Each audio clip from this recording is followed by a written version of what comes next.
আল্লাহ পাক রব্বুল আলামিন বলেন, লা ইয়ানালাল্লাহা লুহুমুহা,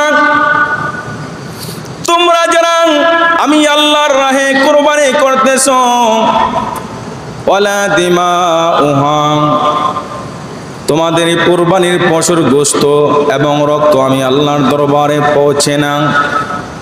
কিন্তু হ্যাঁ, একটা জিনিস আমি আল্লাহর দরবারে পৌঁছে। সুবহানাল্লাহ বলবেন না? আল্লাহ বলেন, তোমাদের কোরবানির পশুর গোশত, তোমাদের কোরবানির পশুর রক্ত আমি আল্লাহর দরবারে পৌঁছে না গো, কিন্তু একটা জিনিস আমি আল্লাহর দরবারে পৌঁছে। আবার আল্লাহকে যদি প্রশ্ন করা হয়, আল্লাহ গো, কোন জিনিসটা আপনি আল্লাহর দরবারে পৌঁছে একটু বলে দেন। আমার আল্লাহ কুরআনুল কারীমের মধ্যে উত্তর দিতেছেন। আমার আল্লাহ বলেন, ওয়ালা কিয়ানালুত তাকওয়া মিনকুম, একটু চিৎকার মেরে বলি আল্লাহু আকবার।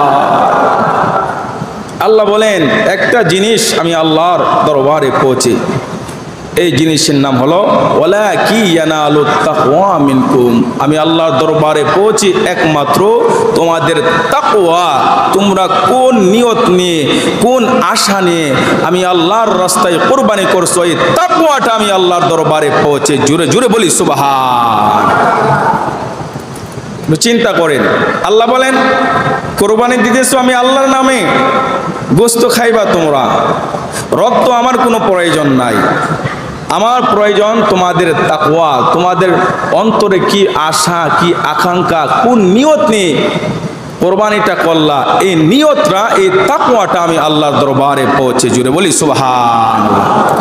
এবার মুসলমান জানতে চাই, তাকওয়া নিয়ত পরিষ্কার করার প্রয়োজন আছে না নাই? নিয়তের মধ্যে বেজাল থাকলে যতই কোরবানি করবেন আল্লাহর দরবারে গ্রহণযোগ্য হবে না। আল্লাহ নিজে বলেছেন, তাকওয়া, এই নিয়তটা আমি আল্লাহর দরবারে পৌঁছে। গোশত খাওয়ার জন্য শুধু কি কোরবানি করতেছ না, গোশত খাওয়ার পাশাপাশি সর্বপ্রথম আমি আল্লাহকে খুশি করার নিয়ত তোমরা অন্তরে লালন করতেছো, এই নিয়তটা আমি আল্লাহর দরবারে পৌঁছে। জুড়ে বলি সুবহানাল্লাহ।